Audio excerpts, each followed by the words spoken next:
You're listening to episode 300 of The Secular Buddhist.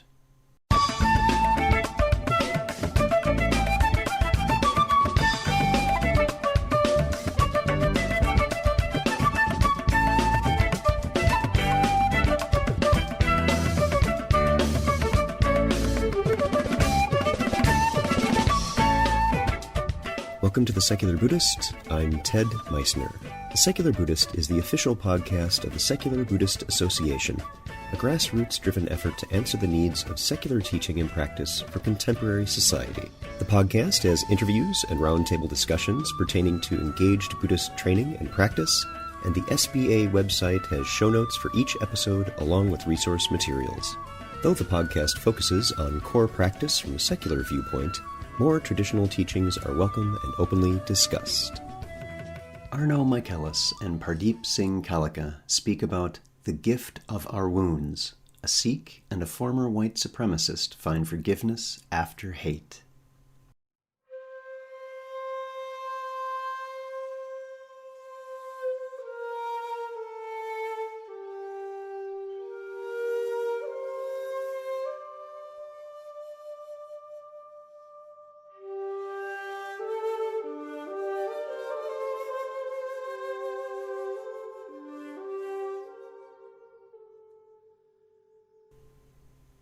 Nahi verana verani, samantida kudachanam, avarena cha sammanti, esadamo sanantano. Hatred never ends through hatred. By non-hatred alone does it end. This is an ancient truth. Thank you for joining us for this landmark episode of the Secular Buddhist Podcast. As of this recording, we're nearing 2 million downloads of all the episodes of this, the longest continuously running Buddhist interview podcast. You wouldn't be listening right now if not for the generous donations of others like you, supporting our ability to bring you quality content, a wide variety of guests giving their time and sharing their experiences, articles, and even videos about Buddhism, and even a regular chance to meditate and learn from others live online in our practice circle. We are a completely volunteer organization. Because we're a nonprofit 501c3, when you contribute, it's tax deductible and goes to supporting the work. No one is paid for the time put into offering these services. Special thanks to those who contribute on a monthly basis. You are what really keeps this alive and thriving. So if you haven't yet, please take a moment and visit secularbuddhism.org to make your donation and show you want these opportunities for learning and connection to continue. Thank you. We're glad to have you join us and others in the conversation. And today that conversation is about suffering and the extinguishing of it. Not the kind you may be thinking of. I've seen a great deal of spiritual bypassing just this past week, as ideological purity of Buddhism is held more highly than the very real and demonstrable suffering in our society, in our world.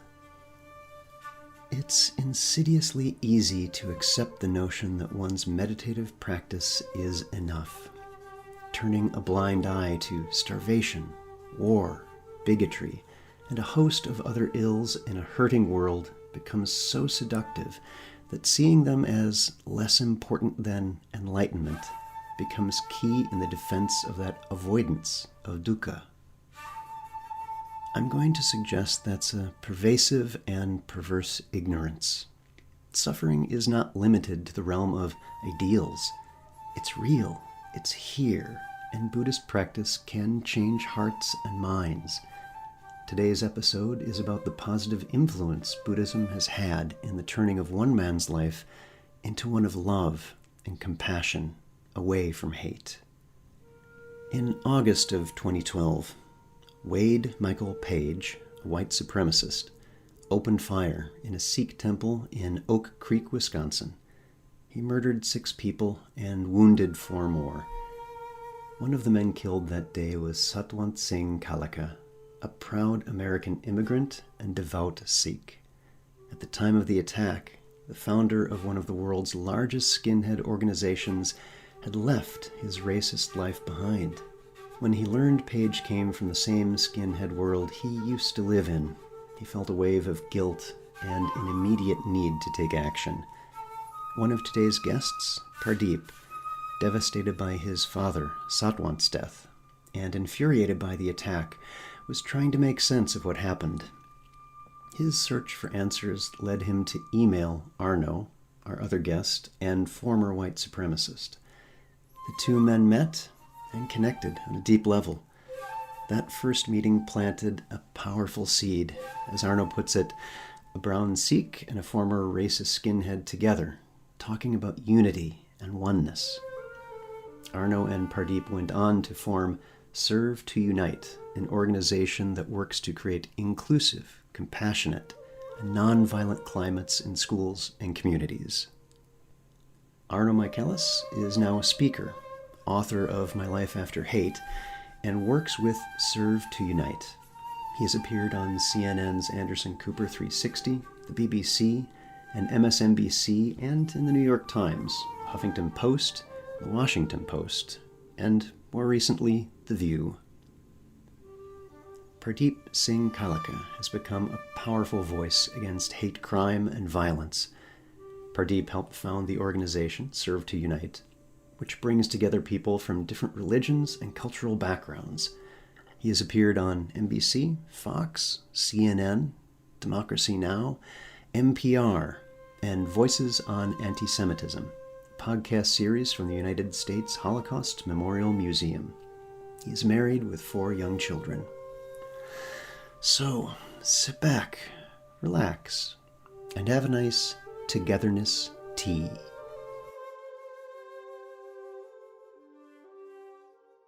Our guests today are Pardeep Singh Kaleka. Pardeep, welcome to the podcast. Glad to have you here. Thank you, Ted. Thank you for having us on. And Arno Michaelis. Arno, thanks to you for joining us as well. My pleasure, Ted. Really appreciate it. So, guys, I think we're going to start just by finding out more about your background, Pardeep. If you could start us off by telling us about yourself before we go into the events that brought you two together. Sure. My story starts when in this country when I was 6 years old. I was born in a rural farming town in India called Dugaon, which is nestled in sort of near the Pakistani border of India and a state called Punjab. And we came to the United States. We moved to Milwaukee, Wisconsin.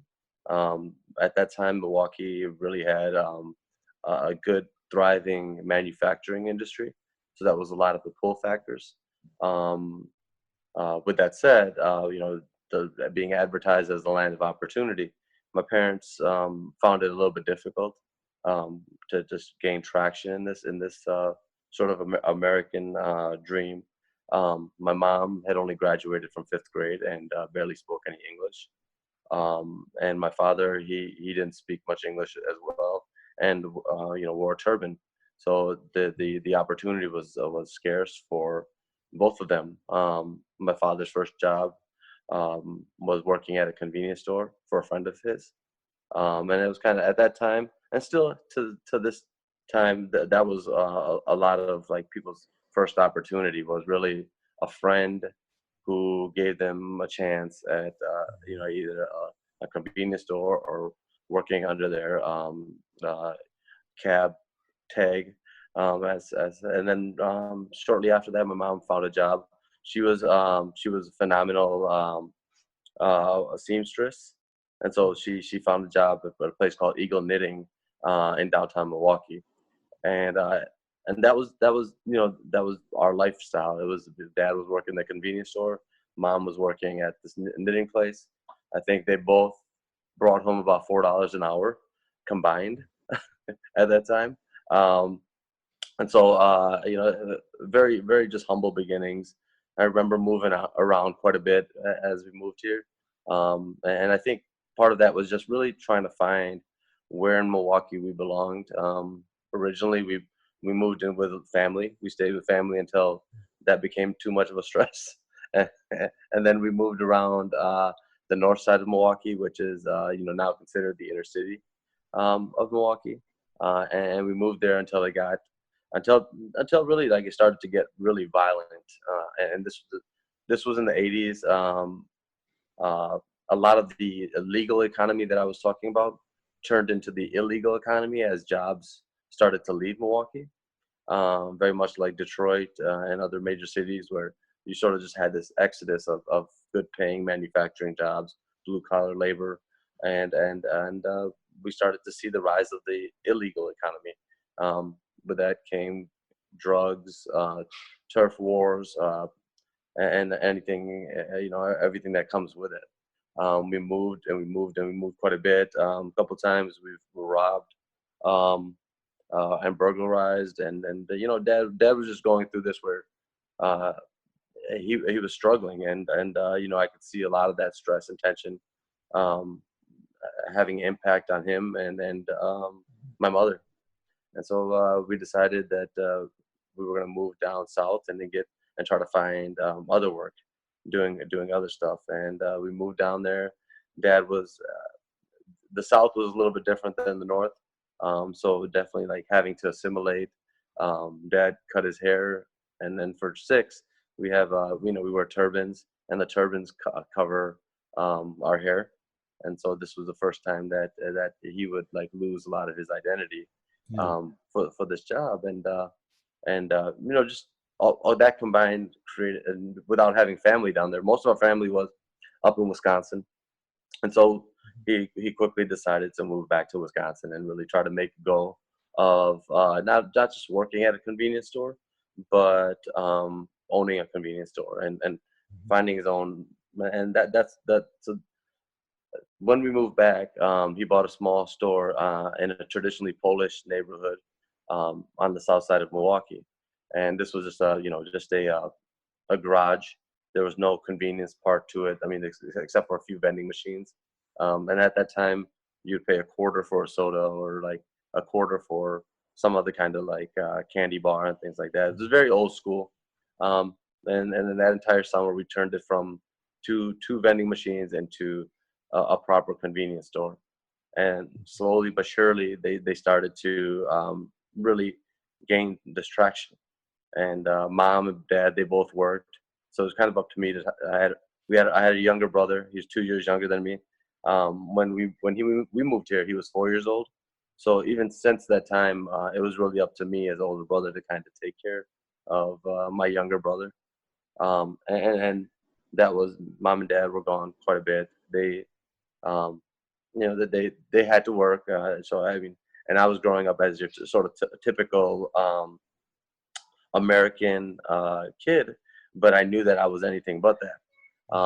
And oftentimes, like feeling like the world was so big, feeling like it was tough, and feeling like you were never enough of anything to be anything. So feeling like you weren't white enough to be white, black enough to be black, Mexican enough to be Mexican, American enough to be American, really was a challenge at that time of trying to like wear different masks.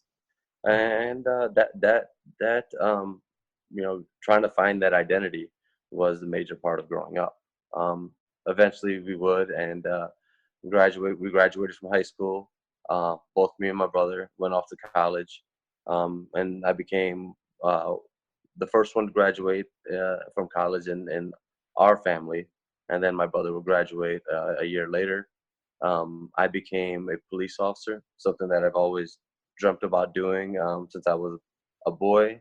And in retrospect, I can think about it and say, you know what? Because I felt as a boy growing up, I felt powerless. Maybe it was that like want of power, but it was also that want of making things right. Right. That inspired me to be a police officer, and really think in very simple terms, ideal terms of like like I want to be a good guy who can lock up bad people and keep good people safe. And that's as simple as I probably thought it was. Over time, I would realize that it was much more complicated than that, and the grade became just much. Like, it became much too much to stomach for my part.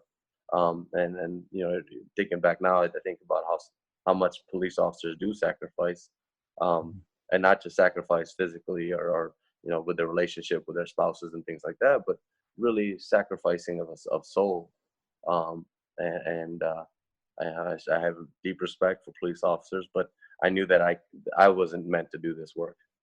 Um, and I was policing in one of the worst neighborhoods in Milwaukee, um, a neighborhood that has a movie that's done about it, 53206, and just really after 5 years, I knew it wasn't for me, so I switched my career from being a police officer to being an educator, and I wanted to get in front of some of these issues that kids face, and so I started working with at-risk youth in that same neighborhood, that same zip code, and that's what I was doing when August 5th, 2012 happened. All right. Thank you very much for sharing that. Appreciate it. Arno, how about you and your personal history leading up to meeting Pardeep? What was that like? So Pardeep and I tell our stories so often, and I feel like I know his intimately and he knows my story intimately. But just now hearing Par tell his story again, and I've lost count how many times I heard his story, I see all these parallels, like, but almost mirror images. So whereas Par's family came here from the other side of the planet, like looking for a better life, I was literally born with the American dream handed to me on a silver platter. I was born in Milwaukee, Wisconsin. When I was 1 year old, my parents moved to a suburb of Milwaukee called Mequon. It's very well-to-do, very conservative, predominantly white. I grew up in a nice house in a nice neighborhood. I never went hungry. I never took a beating. My parents were together. They both loved me very much, as did all the adults in my life. I was literally like showered with affirmation and love, and everybody told me how wonderful I was and how gifted I was. But I grew up in an alcoholic household. And while it seemed that everything was perfect on the outside, like on the inside, my father, who's a wonderful man and a hero of mine, and he's one of my hugest supporters right now. But when I was a kid, his alcoholism really created a distance between him and I, and him and my mom and my younger brother. I have a brother also who's 2 or 3 years older than me, or less, or younger than me, excuse me, depending on the time of the year. And it really put a lot of pressure on my mom. At times she had to work 2 jobs to keep the bills paid and the lights on and food on the table in her nice house in a nice neighborhood. There's a lot of times where my parents were both gone, where my mom was working, my dad worked. He was an insurance salesman, but that job kind of lends itself to slacking off if you have a disease like alcoholism. Insurance agents, when you sell a policy, every month when that premium's paid, you get a little chunk of it. So once you got kind of a critical mass, it's easy to sit back and just like coast on that mass. And I think that was happening at times when I was a kid. Like I said, my dad's a great guy. He wasn't abusive necessarily. He was kind of like a fun drunk. I knew when Dad was drunk, we were going to do fun stuff. Like we're going to go shoot fireworks off in the backyard, or we're going to go shoot pistols in the basement. We had a pistol range in our basement. And my dad, even though he drank a lot, gun safety was always paramount. Even when he was drunk, that was hammered into me as a kid. And I was shooting firearms the second I could hold them. So I grew up shooting guns, and I didn't mind that at all. I liked doing it. It was fun. It was kind of a bonding between me and my dad. But BB guns in the attic was the range that we had in our house. right on. We did the BB guns in the woods behind our house, running around playing war games with them. But the real guns, we had a pistol range in the basement, like with a bullet trap and everything. I couldn't shoot rifles down there, but pistols you could. And I never want to make it sound like I had this really rough childhood. Now that I'm grown and I've had the amazing fortune to travel a lot and to work with people from all over the world, meet people like Pardeep, I understand looking back that there are literally billions of children on the face of this earth who would have happily traded childhoods with me in a heartbeat. I had so many things that so many people take for granted, and just in that nice house in a nice neighborhood. And while compared to my peers at school, like I was the poor kid in Mequon. But in a global sense, I always had everything I needed. I never went hungry. I had clothes to wear. I had a roof over my head. I had all these things that I did take for granted, and so many people don't have. But as a kid, you don't really get that. Suffering is a relative thing. It's a subjective thing. And all I knew is that my mom was miserable, and I didn't even really understand why. But my mom being miserable made me miserable. It hurt me to see my mom suffer. And rather than being a good kid and being like, hey, mom, I love you, how can I help? I just started distancing myself from her, distancing myself from my dad, from my grandparents, from my teachers, from all these adults who were just like fawning over me all the time. And looking back, I think that as everybody was telling me how wonderful I was because I was suffering, I was like, no, I'm not wonderful. I'm horrible. And if you don't believe I'm horrible, watch what I'm going to do to this kid. Watch what I'm going to do to your classroom teacher. Watch what I'm going to do to your school principal. Like I just got this taste of causing havoc. And it was like, I got a kick out of it. I got stimulation out of it, and it was never enough. Just like a junkie is always looking for their next hit and always looking for a bigger hit, I was a junkie for adrenaline, and I was a junkie for causing trouble. And my younger brother was actually like my first victim as a bully. I used to make his life miserable as a kid. And then I started bullying people at school. I was bullying kids on the school bus. I was getting in fights in the schoolyard. As I grew older, I started breaking and entering into places. I started burglarizing places, doing vandalism. I very much saw Mequon as like this soft, weak place, like just for me to victimize. Like everything's so pretty and so nice, and everything's so perfect here. And I'm like, yeah, it's not perfect, and I'm gonna make sure it's not perfect. I'm gonna go break into your garage and steal all the beer out of there. I'm gonna egg your house. I'm gonna beat up your kid. Like I just like had this idea of myself as this anti-hero who terrified everyone. And when I was 14 years old, I started drinking myself. I drank till I passed out. I drank like that for another 20 years. When I was 16, I had been into punk rock for a couple years.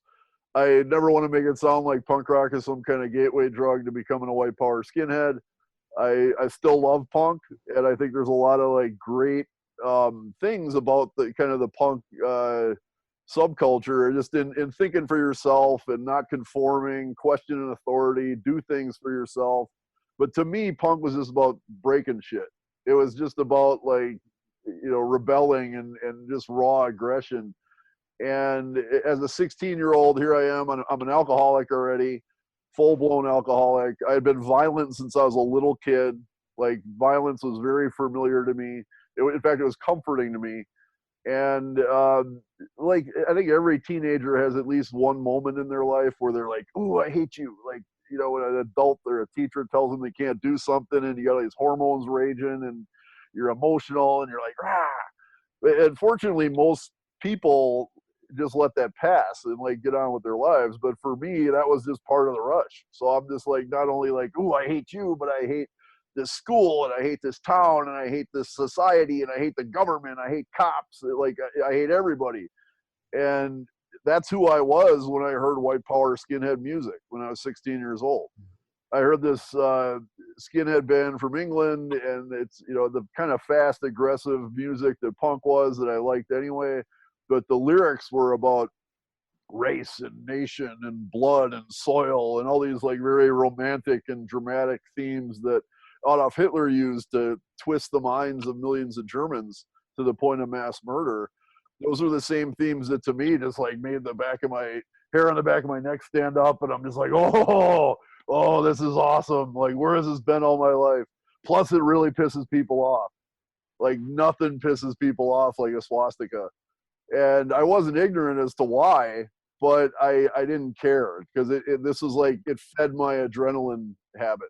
Just like, again, all these parallels to substance abuse.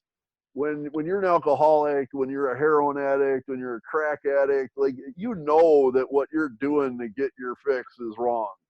And to the point of you're doing like horrible things, and you're ashamed by it, but you don't care. All you care about is getting that fix. And that's how my relationship with hate was, like, from the get-go. It was just a way to get my adrenaline rush, a way to get that stimulation, that thrill I was looking for. And even early on, after friends and I started this white power skinhead gang, I knew what I was doing was wrong, and I just didn't have the courage to answer that inner voice. I didn't want to answer this question of, like, why are you doing this? This is horrible. Why are you hurting people? So I just kept trying to suppress that inner voice with alcohol, with white power music, surrounded myself with other pissed off white kids, with more violence, basically with more of the drug. It was the way I was trying to cope. So this exhaustion started building up, like, pretty much from day one. And I think I was already exhausted when I got into this white power skinhead thing, because I'm chasing these thrills that can just never be enough thrill. So after 7 years, this exhaustion built and built until finally I was looking for an excuse to leave. And the exhaustion wasn't just because I knew what I was doing was wrong. It was because I also had to cut myself off from society, that and media and culture that I once enjoyed. I've always been like a film, TV, music geek, and when you're a white power skinhead, like, you can't enjoy any of that stuff. It's all considered Jewish propaganda to destroy the white race. So you can't watch TV, you can't root for the Green Bay Packers, you can't watch Seinfeld, you can't watch any movie out of Hollywood, you can't listen to any music that's not white power music, because it's all forbidden. And it's by, I think it's by kind of an organic design when you're attached to a fundamentalist ideology. Sometimes it's not necessarily like spoken, and sometimes it's not necessarily like a policy, but I think the nature of fundamentalist ideologies is they just don't stand up to questioning. They don't stand up to any information that doesn't affirm the ideology. So you have to cut out all this other information. Otherwise, you can't maintain the ideology. And I was assuming this ideology as my identity, as who I was. And therefore, anything that's threatened the ideology threatened me personally. All of this was exhausting, but what was most exhausting was when people who I claimed to hate treated me with kindness, which I was very fortunate that happened over and over again throughout the 7 years I was involved in these hate groups. And every time that happened, it indicated beyond a shadow of a doubt how wrong I was, and how fragile and incorrect this ideology was that I was assuming as my identity. So a lot of times when people would treat me with kindness, it would freak me out. Like, I literally ran away from people who were nice to me. There were times when people like a Jewish boss, a lesbian supervisor, Black and Latino coworkers treated me as a human being when I denied their humanity and denied my own humanity. And in doing so, they were defying everything I was about. This was like the most powerful means of resistance that they could display in response to my hostility.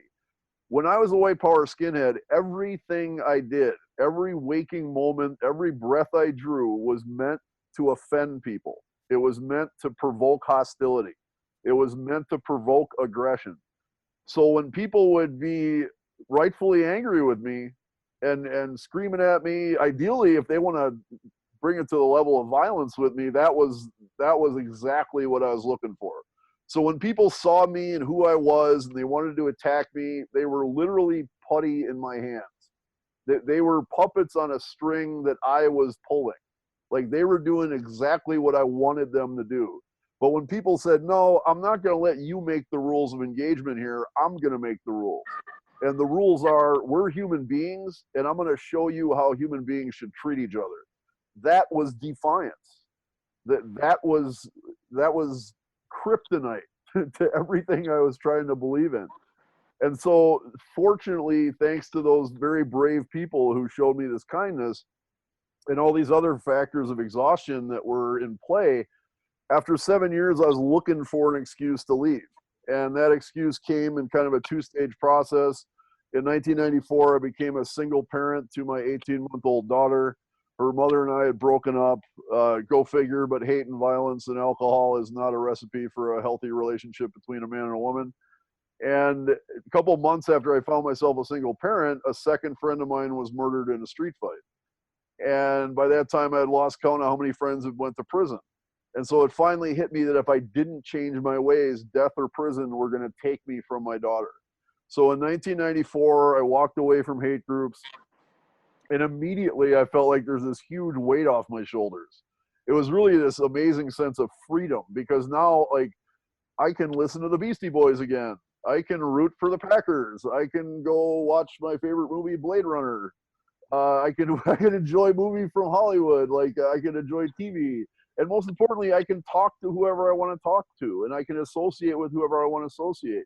And I can go about my day without being terrified of everyone who has a different skin color than I am. And go about my day without seeing people who do have the same skin color as traitors because they're not with me.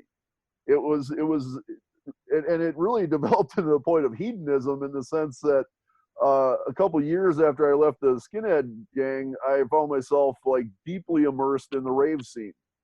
So here I am a couple years after I was attacking people because of the color of their skin on the south side of Chicago in some filthy, dilapidated warehouse at 4 a.m. on Sunday, shaking my ass to house music with 3,000 people of every possible ethnicity, gender identity, sexual orientation, national origin, socioeconomic background, and like loving every minute of it.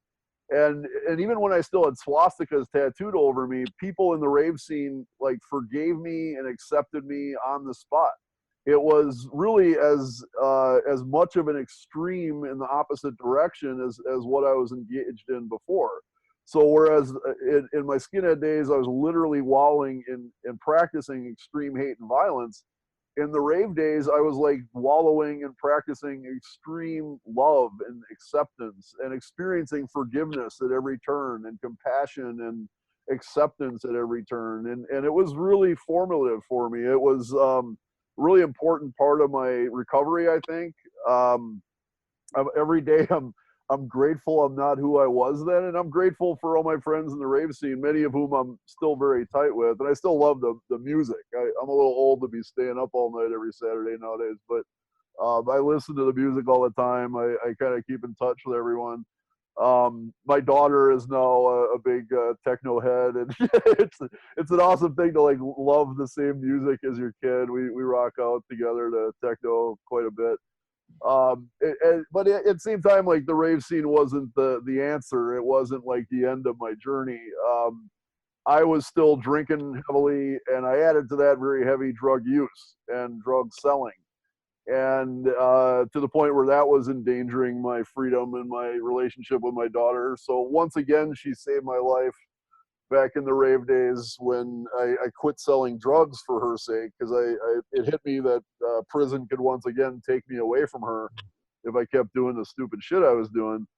So but I was constantly learning and growing, and overall it was way more positive than negative. It was a big step forward that I had kind of nowhere to go but up after the skinhead days. But in 2004, I quit drinking. And I was, again, it was this huge sense of freedom. Like, I'm not saddled by this habit anymore. It was hard also at first, because it hit me that I was drunk or hungover for the first 11 years of my daughter's life, like far more often than not.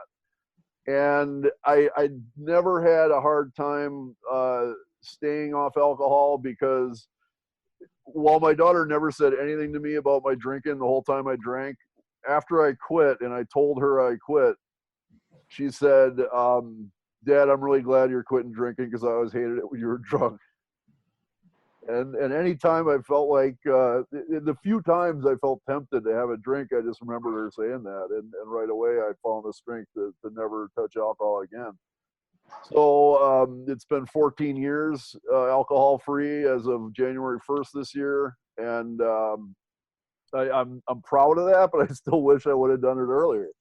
When I see little kids nowadays, and I consider Pardeep's family my family. His children are wonderful. He's got 4 beautiful little kids, and for me, I love being around them because just for one, because they're amazing children and they're just a joy to be around. But at the same time, like I feel like I'm picking up a little of my daughter's childhood that I missed out on.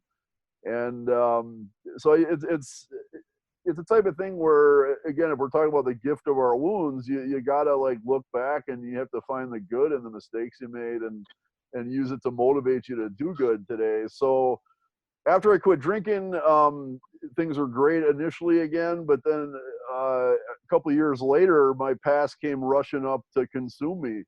I had fallen madly in love with this woman, and she dumped me for the guy who ran the Land Rover dealership, and I felt like a complete loser. And I'm like, oh, I'm 30 something years old. I live with my mom. I'm in all this debt. I'm just like, I didn't have my shit together when the girl of my dreams came along. And by the way, this is all because I did all these horrible things. And by the way, I deserve to suffer. I deserve to have my heart broken. And if this is as bad as it gets for me, I'm getting off pretty easy considering all the people I hurt. And I fell into this like suicidal depression that lasted almost a year. And it was so bad that I literally resented my daughter for being in the way of my suicide. Once again, she saved my life, because if I would have been single, I would have just killed myself. I was that miserable. And it wasn't necessarily just because of the heartbreak. The heartbreak was a catalyst that brought my past rushing back to consume me. And once again, my daughter snapped me out of it. She was like 13, 14 at the time. She grabbed me by the collar. She's like, Dad, snap out of it. I need your help. I need a dad. Get over this shit. And that's when I started writing. It occurred to me that I needed to kind of slay the dragon of my past before I could go riding off into the sunset with the princess. And so I started writing, and in 2010, I launched an organization called Life After Hate, which I had conceived of in 2009. And Life After Hate was an online magazine where I self-published my first book, My Life After Hate, and was also doing a lot of community peace-building work in the inner city of Milwaukee. A brilliant woman named Tanya Cromarty, who had been doing peace activism in Milwaukee for a decade, reached out to me and got me involved working with young people of color in the inner city, helping them develop nonviolent problem-solving techniques and helping them to heal and to love each other and really trying to bring people together. And I had been doing that for a couple of years when August 5th, 2012 rolled around. So let's shift at this point, and thank you for telling that story, Arno. Pardeep, tell us about what happened in August of 2012. Sure. I'm just going to start from the beginning of the day. So it's a Sunday morning, kind of like very warm outside. I don't know where you are as far as like weather-wise, but it's warm out here. And that's, when it is warm, there's all kinds of triggers that you feel. Today's a Sunday, so that all these things kind of like, it never really all the way goes away. But so it was a Sunday this morning. My wife had to go into work Monday and go out of town Monday. So she had gone into the office this day just to kind of finish up some paperwork and get ready for the trip. So it was up to me to get the kids ready and take them to Sunday school. At that time, my oldest daughter, who was 7, my son was 4. My son is very militant, so he can get ready very quickly. So he's like ready, like, I think military runs in our family, so he's ready in like 5 minutes flat. My daughter, on the other hand, she is very like, she takes her time. She lollygags. She has to have everything just right. And this morning was taking longer than usual. And eventually she gets ready, and we get on our way. And on the way to the temple, she informs me that she forgot her notebook at the house, her Sunday school notebook at the house, and kind of, kind of, I get upset with her with her taking so long. So I'm kind of upset at her for that already, and I'm kind of weighing this decision in my head. Like, do we go back? Should we just go forward? Would they really miss the notebook? And just thinking about our Sunday school teachers and how strict they are, we decided to go back. But I let her hear it all the way back home. Like, like, first you take this long, and then you forget your notebook, and all that time you couldn't remember your notebook. Um, at that time, gas was expensive as well, so I was like, and then we're gonna waste $4.50 worth of gas, and just let her have it. And she's just like, okay, well, she's thankful for me going to grab that notebook, and she runs in the house, runs back out, and she's got this big smile on her face, and she's got this red notebook that she's kind of waving at me from the door, running back to the car, and I'm just kind of sitting there like, just teeth are clenched, and like, come on, just get in the car. And she gets in the car. We get back on the freeway, back en route. The temple is about 15 minutes away from our house, so about 10 minutes into the ride, we're near the freeway and near the exit for the temple. We also call it a Gurdwara, so I might call it Gurdwara as well. And we're about 5 minutes away on the freeway itself, and I start to see something like just very peculiar, very weird. Just different squad cars from different jurisdictions were just flying by us. Lights and sirens, but really just flying by us. And that wasn't the weird part. The weird part was like how many there were, and that they were from different jurisdictions. And it was like just all called of like wherever they were going. And I just thought to myself, like, what could be going on a Sunday morning in the middle of summer that's that pressing that you need to drive that fast? And just kind of keeping safety in mind, I just moved to the side. But I start to notice that they're going the same direction that we're going, and they're getting off on they're going in front of us, but they're getting off on the same off ramp, and then making a left, which goes down the same street. So they're going the same exact direction. We just moved to the side and just kind of watch out for them. And as we get to the intersection, about I would say about a quarter, about 3/4 of a mile away from the temple, a police officer barricades the road off, and this police officer kind of just drives in front and barricades it off and allows nobody to get through. And we were the first car there, and by now I've wasted $4.50 worth of gas. I wasted more time, and really, I like what I was gonna do was really just drop the kids off and then go run errands, and then meet them and then pick them back up and then go meet my wife for dinner. So we had the whole day kind of planned out that way. I didn't want to waste any more time, and something told me just to get out of the car and ask what is going on, like where are all these police officers going to? And so I get out of the car and I approach the police officer. My children are still in the car at this time, and I asked the police officer, I'm like, sir, what's going on? How come we can't go down and how come we can't take the street? And he says, son, there's been a shooting at the temple, and the scene is not secure. And I just did this like reactionary, like, huh, what? And it was really like I heard what he said. I mean, it's crystal clear what he said, but I just at that time there was nothing like this that had happened like this. This was before Charleston. This was a place of prayer or worship being attacked, by gunmen. And so he just he says, and I asked him what, and he tells me the same thing. There's been a shooting at the temple. The scene is not secure. And I asked him. I said the next question was like, when did this happen? And he tells me 10 minutes ago. And I'm really thinking about what I could have done as father if we had been in there. I start to think about the what ifs, and really like inside the what ifs. But I also know that both my mom and dad are inside the temple. And so I asked him. I said, I said, can I get through? My mom and dad are both inside the temple. I need to make sure that they're safe. And he's like, no, nobody can go through. And I kept being persistent with this questioning, and really just being upset at the person in front of me. But I mean, I should have understood. If anybody should have understood that he was just simply doing his job and not allowing me through. But sometimes that's the thing. Like when you're hurting, you want to hurt other people, and I definitely wanted to hurt this police officer who was standing no more than like 2 feet away from me, giving me this bad news. And I remember he had this uniform on. In Milwaukee, when I was a police officer, we used to have the navy blues, Yeah. and Yeah. this particular officer had on brown, tan, khaki colors.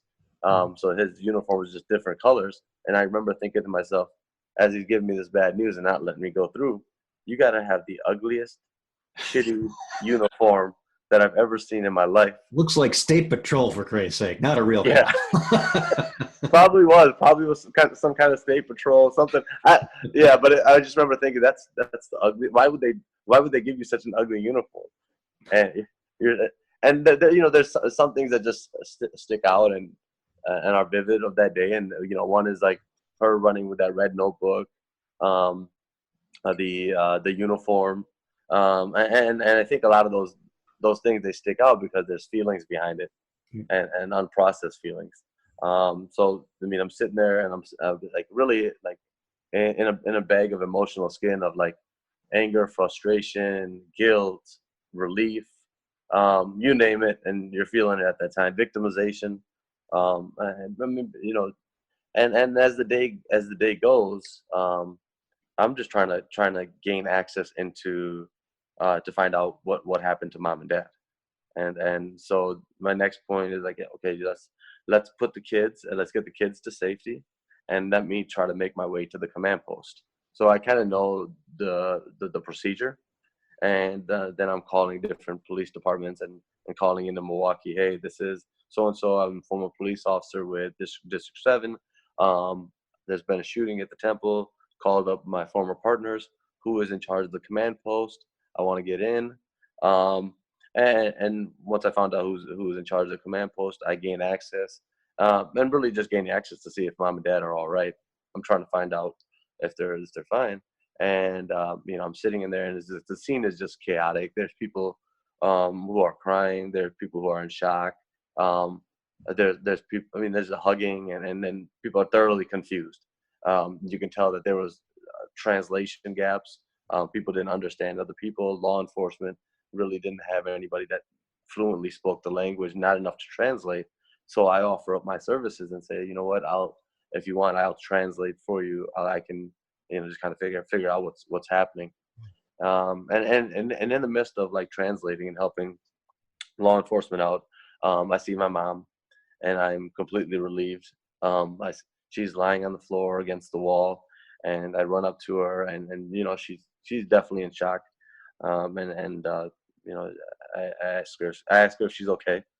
She says she says she's fine, and tells me to go ahead and find out like where dad is. And so my like my brain switches over and says, okay, your mom is fine. She's in shock right now, but she'll be fine. But let's find out what's going on with dad.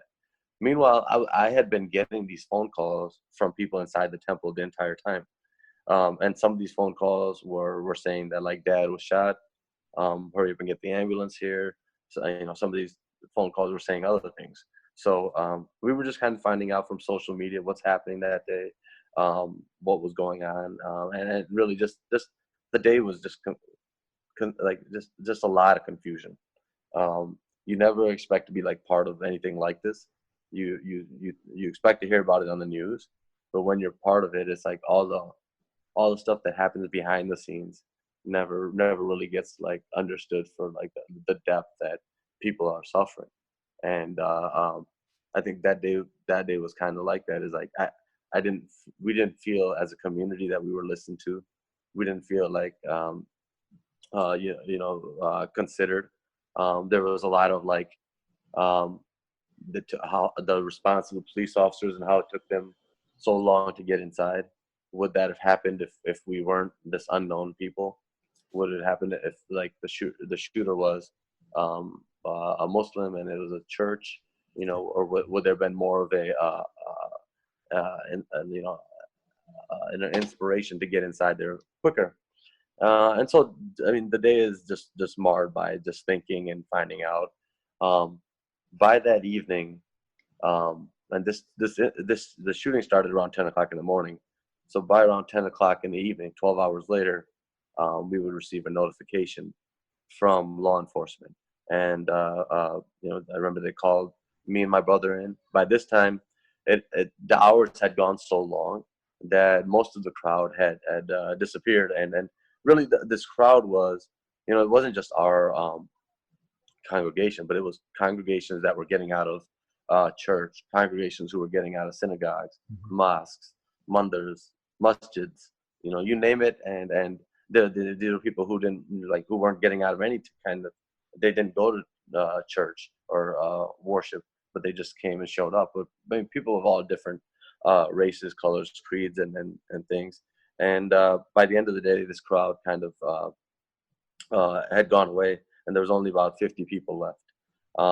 And so we received notification, and that was another time the police officer who provided me notification had that same silly uniform on, the tan and brown uniform, and but this time I wasn't really concentrating on on the uniform itself. I was just concentrating on well, why did it take you so long to tell us?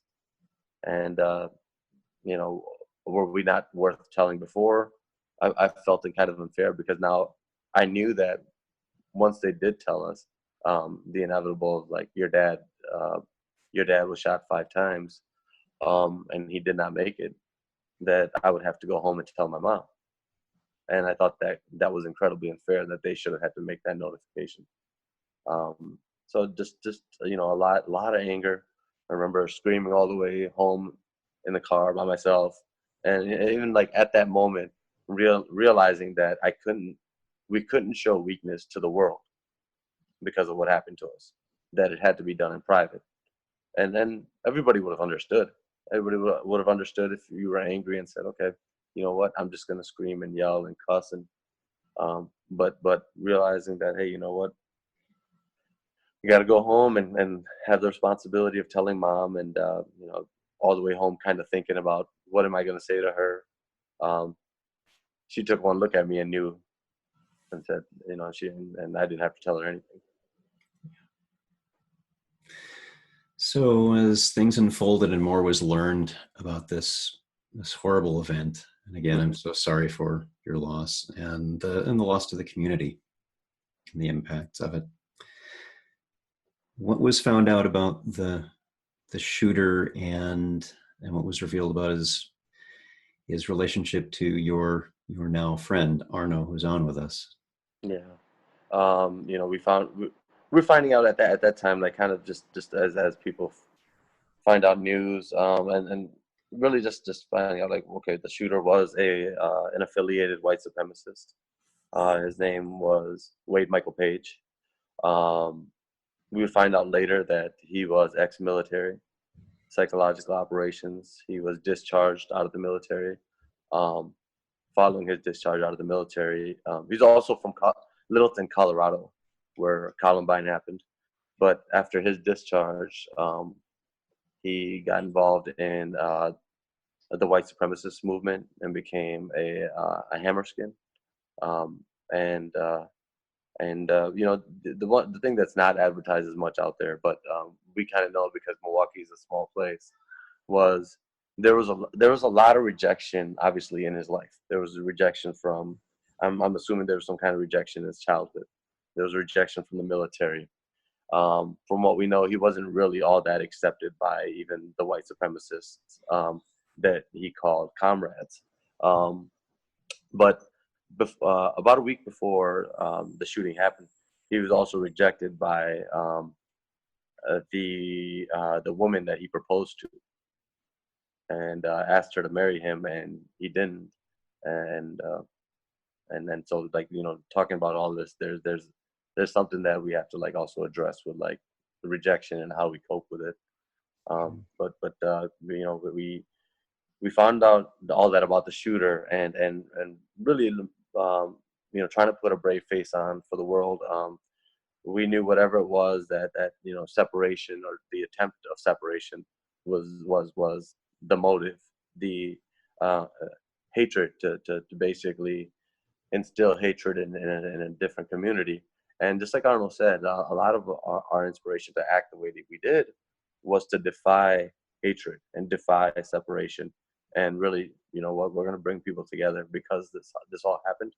And we're gonna the reaction is going to be much more healing than the action.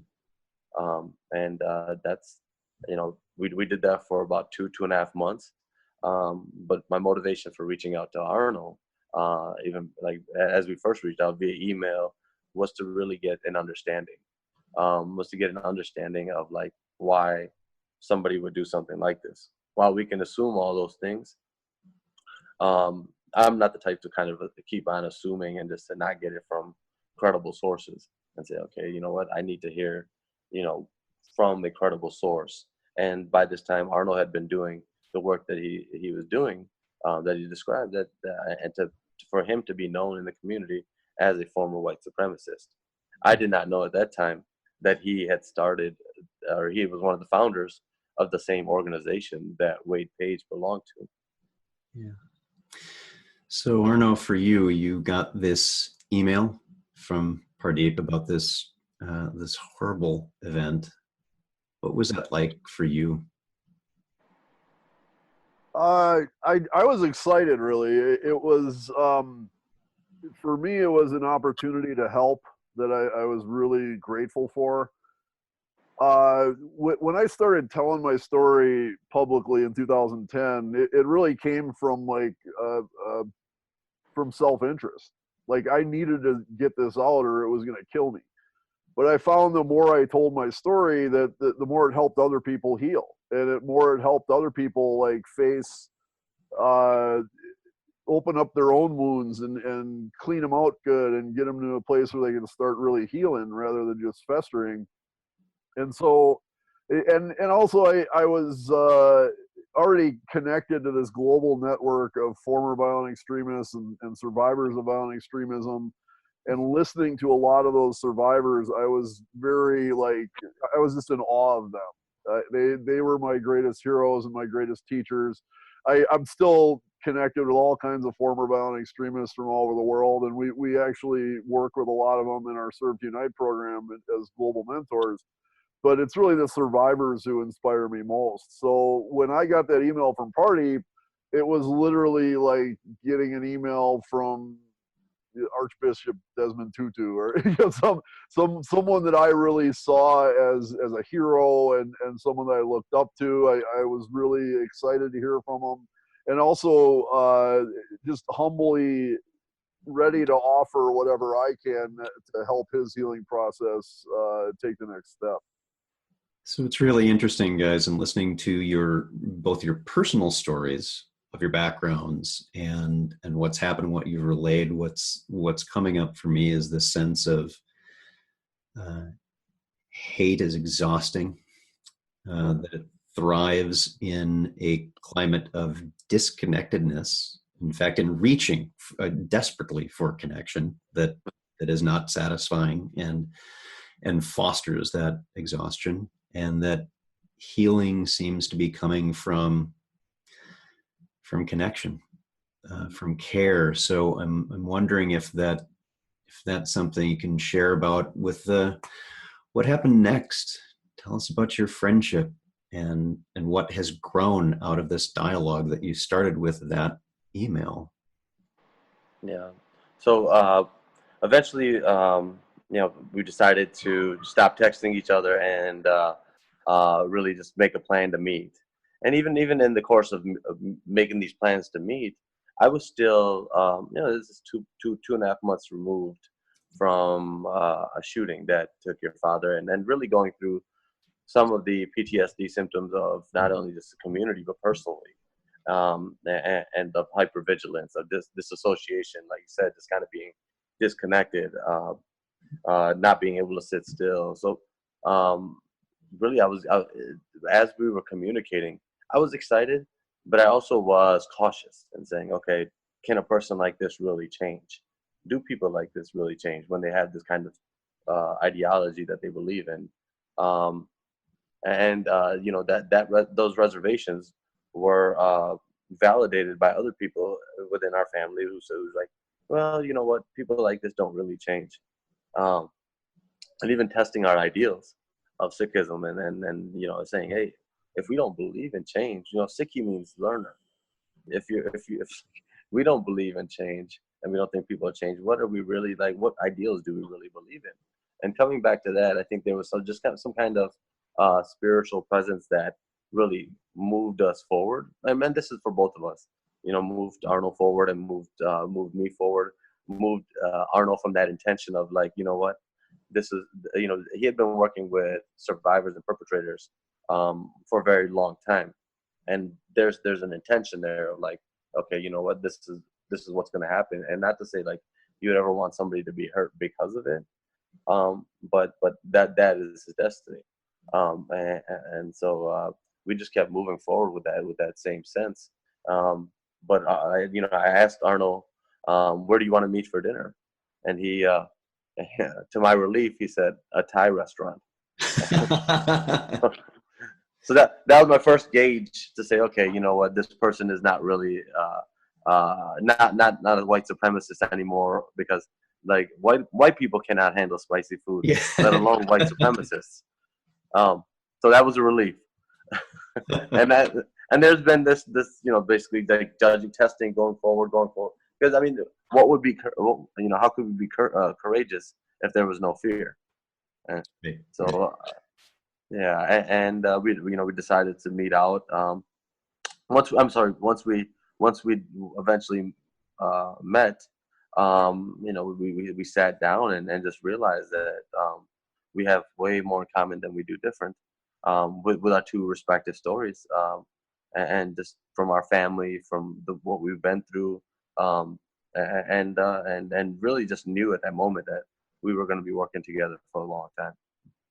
Yeah. Arno, how about you? What was that like, meeting and then starting to work together? Well, like I said, I was really excited to meet him. I was very humbled and honored at this opportunity to help, but I was also kind of intimidated too, because uh, as I said, I'd worked with a lot of survivors, like people who had lost children to terrorist attacks, who had lost limbs, who had survived rape, who had survived kidnapping, but they're always like removed from me in some kind of way. They happen in a different part of the world. The perpetrator was someone other than my old guys, and so this was somebody who I used to be. Like Wade Page was me in a lot of ways, in that he was a white power skinhead. He was part of the gang that I helped to start. He was in white power bands. I would be stunned if my band was unknown to him, and it was very likely an inspiration to him to get into that ideology and keep it in the front of his mind, which is really the intention of that kind of music. Is it's a means of practicing hate and violence. And I had I was also in the process of transitioning from being an IT consultant to being a full-time speaker and author.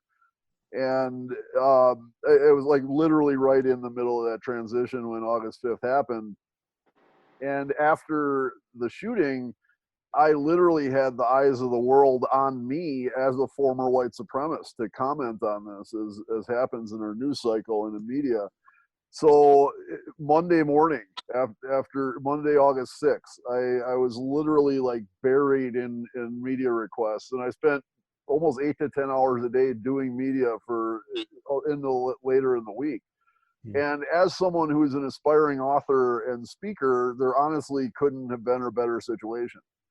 Like I'm getting all these eyes on me. People are like, "Oh, I want you to come speak," and "Oh, I'm going to buy your book," and it. The entire time I'm just like, I will go back. I want to go back to rebooting servers. Like I don't want it to happen like this. If it takes one of my guys murdering 6 people for me to make this career shift, like I don't want it. I'll go back to bouncing servers and just, if it would have brought those 6 people back, I would have happily done that. But knowing that that's not how life works, and drawing in from the inspiration of these other survivors I knew, I just kind of muscled through it. And I all the media I did was really brought back to compassion. And I'd say the reason why this atrocity happened was because of a shortage of compassion in our world, a shortage of compassion for white people from everyone else, a shortage of compassion by white people for everyone else, for the people who have been suffering for 500 years under white supremacy. None of that would have happened in a society that valued compassion and made it front and center, a value above greed and self-interest and things like that, and really like a misunderstanding of what self-interest is. Because if we all act in like true self-interest, we'd understand the beauty that compassion and forgiveness and kindness can bring to our society, and we would work to cultivate those things for our own sakes. But all that being said, that was what my response was about, but I was still having a really difficult time with the attention I was getting. And on Thursday that week following the shooting, I remember my voice was starting to give out from talking constantly. I'd just done a Vancouver radio thing, and I thought I tanked it, and I was kind of listening to it to see how bad it was, and it wasn't that bad really. And then as I'm listening to this, a CNN bit I had done the day before ran, and all of a sudden my inbox comes just this cavalcade of, oh, it's so great that you changed, and it's wonderful, I'm inspired by your story, blah blah blah. It was all very positive things, but for me it was just like the last straw.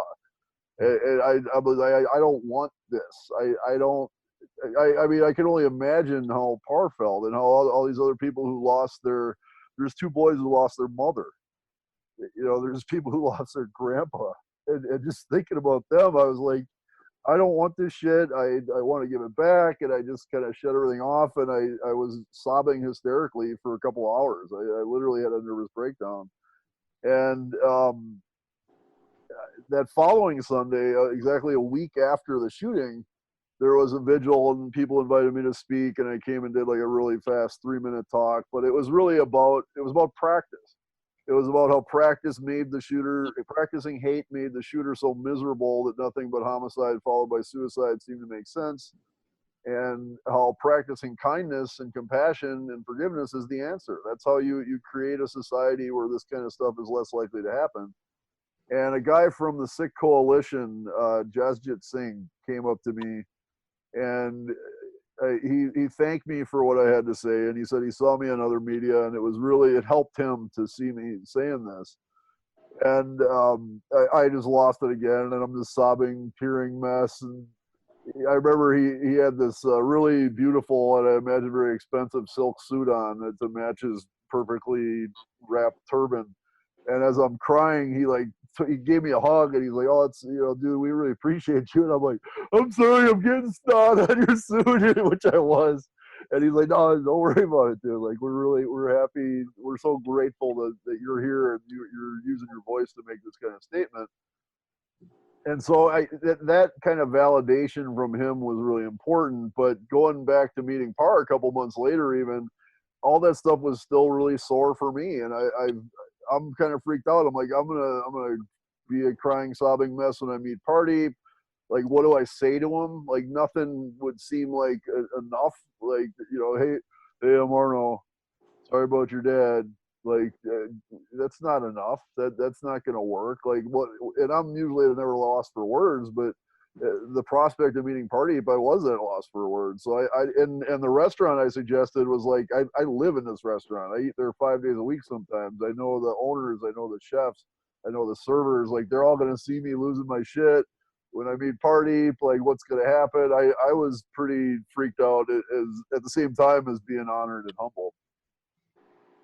So, Pardeep, for you, as things grew after this first meeting and you got to know each other more, you started to work together. How long did it take before Serve to Unite came up? What was the trajectory of that? Yeah, Serve to Unite was actually formed right after the shooting itself, and the trajectory of that was like really like we're not gonna we're not gonna wait for people to come to us and learn about us. We realize what we've done as far as like and then and cultures do this. We get comfortable around the people that are the same skin complexion, are the same religious affiliation, same culture, and so we realized that even like we were too comfortable around those that were like us. We were comfortable around other Punjabis and Sikhs, and said, okay, we're not going to be self-segregated as well. We're gonna go out there and really proactively teach what who Sikhism, or like who Sikhs are, and what Sikhism represents. And what better way to be able to do that than to teach through acts of service. Um, Sikhism, is a 500-year-old religion. The founding principle of it is basically that we are all one, that we come from the same source, and this and then you can embrace uniqueness after that. But if you don't understand that first and foremost, don't even bother reading the rest of the text. Um, and so it's founded upon that, and I see it very ironic that a person who is telling the world, telling the world that no, we are not one. Actually, we are superior.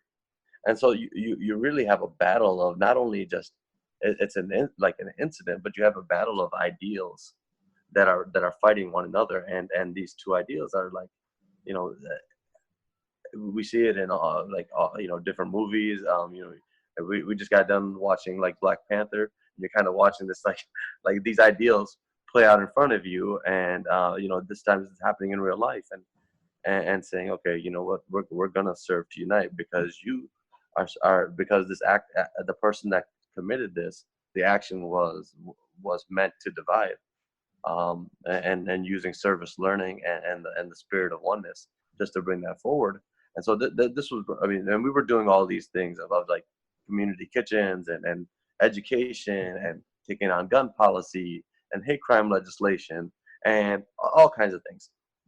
And really like that was the spirit that brought me and Arnold together. So I mean, we just continued moving that forward. And shortly after that, we started to get into schools and really have students embracing this and these ideals.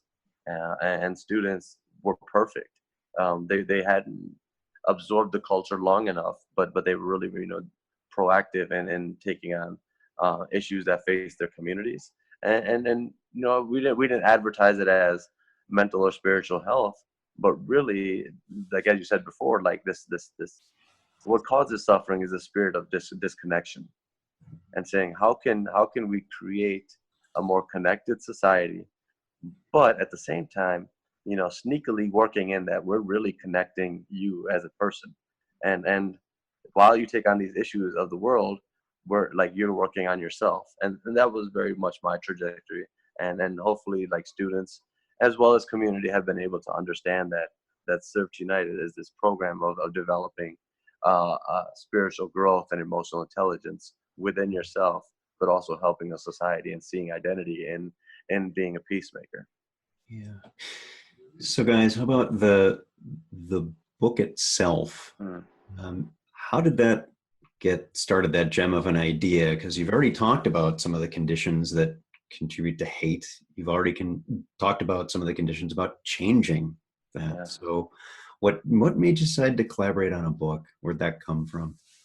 Well, me and Arnold were doing the work, and this was just, I mean, we're continually doing the work as is, but a friend of ours, who is a published author, just she's a teacher, phenomenal teacher, phenomenal author, but she just came up to me one day and she's like, "What you guys are doing is quite unique," and then sometimes because you're doing the work, you sometimes don't realize like what is unique about it. So you're just like, "This is just what we do." Yeah. And she was like, no, this is kind of unique, and people need to like hear about this on a larger scale. Have you guys ever thought about doing a book? I personally hadn't. I know Arno had a book at the time, but and then so that really started the process of like, oh, well, maybe this can become a book. Maybe this story can become inspiration for other people. And we were lucky enough to pick up a publisher and to have an amazing agent, and then really thinking about the ideas and concepts that we're going to be able to cover in this book. And it's been such an organic process, that it was really like not difficult to do. Yeah. Arno, how about for you? Well, I'm kind of a storyteller by nature, and I have been my whole life. It was always kind of a good combo being a storyteller and an adrenaline junkie, because you go do your adrenaline junkie things to get your fix, and then you tell stories about it to kind of relive it and to share it with other people, and for better or worse. Back in the skinhead days, it was all about storytelling, as everything in human society is. Whether you're talking about spirituality, if you're talking about stories of the Buddha and the Dharma, it's all storytelling. When you talk about Sikhi, it's all storytelling. The Bible, the Quran, the Torah, all these the sources of Abrahamic religions are all storytelling. And in our day-to-day life, we're if we're not doing this, we're looking for stories on social media. I try to make a point of hearing and feeling other people's stories in person as I go about my day. Marketing is storytelling. Everything you do is rooted in story. So for me, it was a very natural thing to bring the story of Parno, so to speak, as we're collectively known, to the world via the gift of our wounds. And I was honestly, the second I met Pardeep, I was just like, book. This is gonna be a book here. And so I for me it was kind of front and center, and really, like, not necessarily driving the work, but just as we're and all the work we've done in Serve Unite is all storytelling also. So what we do in our school program is arts-driven service learning and global engagement. So our young people let us know what issues in society they're concerned about, and we just facilitate them addressing those issues. And we do this in connection with other people from Against Violent Extremism Network, from the Forgiveness Project, people that are global mentors, former violent extremists like myself, survivors like Pardeep, from all over the world who have amazing stories of their own, not only from their background, but in the stories of the present and what they're doing now. And those stories inspire our young people to make their own stories as they're out addressing issues in society like homelessness and police community relations and racism and human trafficking and religious intolerance. Anything you can think of, our students have conceived and carried out service projects that address them, and done it while expressing themselves through the arts, whether it's visual arts or filmmaking or dance or theater. These vehicles of storytelling are really important. And so the gift of our wounds is kind of the story of Pardeep growing up and the story of me growing up, the story of two boys and how our lives converged because of this hate crime, mass murder atrocity, and how we, inspired by our respective faiths that are different but have so much in common in the sense of Buddhism and Sikhi, and how we connect with people of faith from all backgrounds, and just even secular humanists and people who just want to be good people, and how that all came together to create this engine of defiance of hate and violence known as Serve to Unite, and what Serve to Unite has done over the past 5 years, and how we want to carry forward and continually grow this movement to defy hate and violence, and really cultivate the truth of oneness, the truth that all human beings come from the same source. We're part of the same creation, however you want to look at it, however you want to cast it. If you're a spiritual being, you can say God. If you're an agnostic, even an atheist, you can say, like, look, we share the same DNA. We share the same common ancestor. We're literally, physically, scientifically, biologically part of the same great human family. Therefore, what sense does it make to hate and hurt each other? And also, therefore, all the more imperative for us to start acting like a family and come together, which we really need to do as a human society, because we've created some very serious challenges for ourselves and what we've done to this planet. And if we don't get busy fixing it, there's not going to be discussion of anything else. So we're motivated on all those things on a macro level, on a micro level, spiritually, secularly. It's being a Buddhist. It's all interdependent. Yeah. So Arno, I want to stay with you for a moment, and something I want to share with the listeners is during this conversation.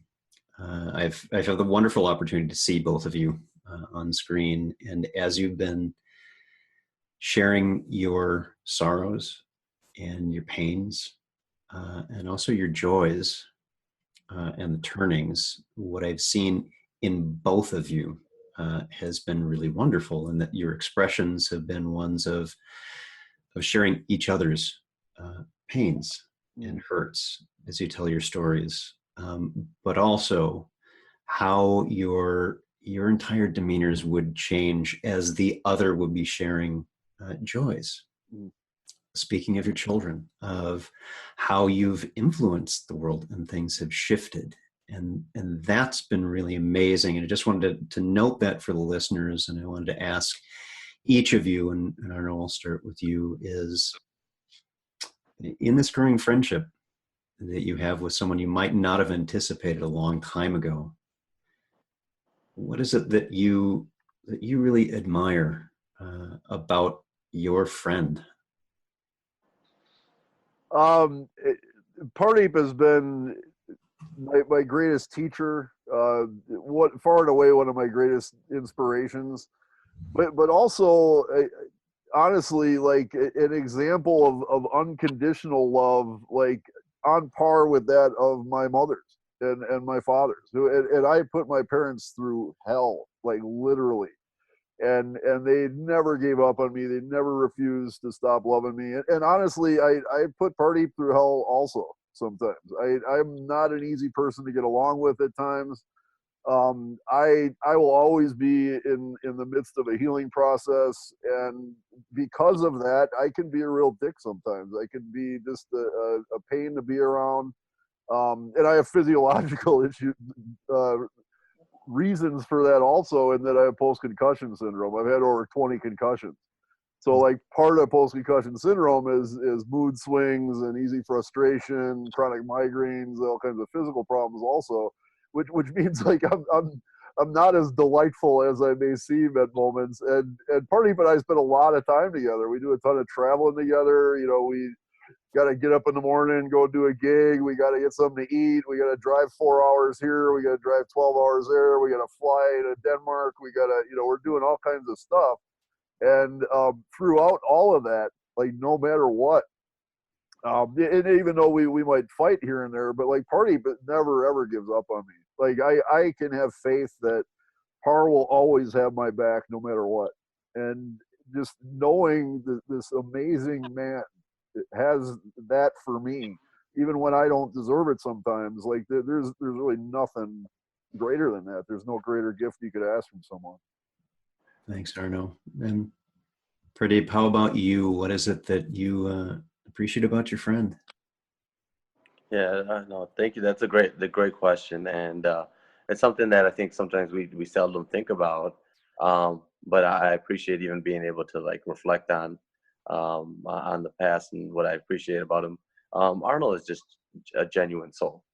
He is at his core is just a good person, and oftentimes you like, with this industry and maybe it comes with, there's people who are out there and are advertising themselves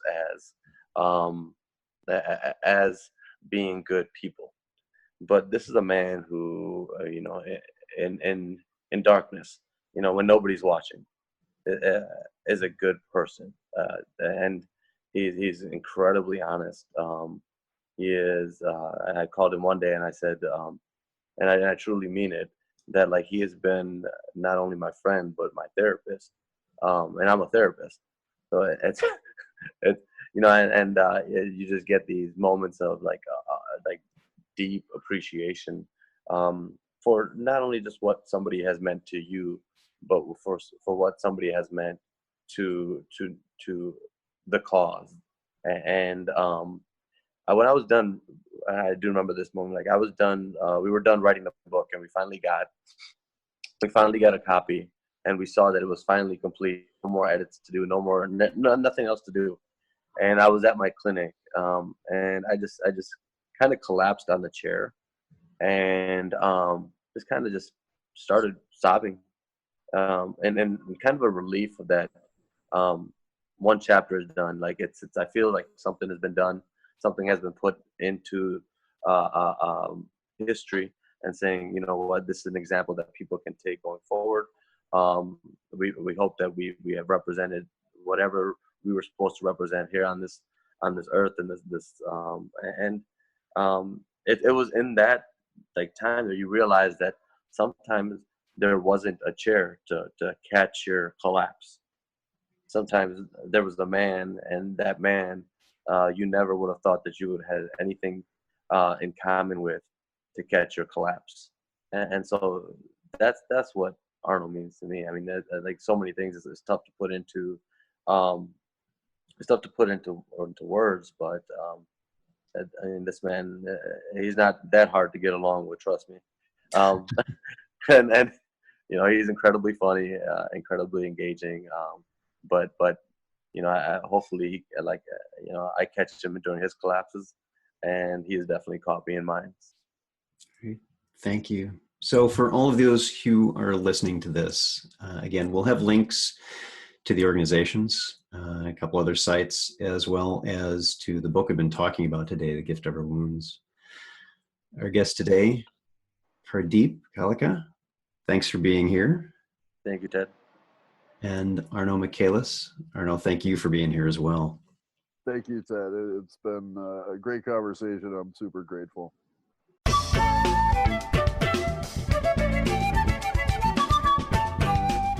Thanks for listening. If you'd like to learn more about something you've heard in today's podcast, please come visit the SBA website at secularbuddhism.org, and you'll find an entire webpage devoted to this and every episode. Discussion about this episode can be found on the episode page itself, along with show notes. The music for The Secular Buddhist is used by permission from John Kaizan Neptune's CD, Steps in Time. Additional music is provided courtesy of Monty Levinson of Taihei Shakuhachi and Rodrigo Rodriguez. Their websites are also linked on the SBA site on the About Podcast Music page. Until next time, remember, every moment you have a choice. Make it the best you can. See you next time on The Secular Buddhist.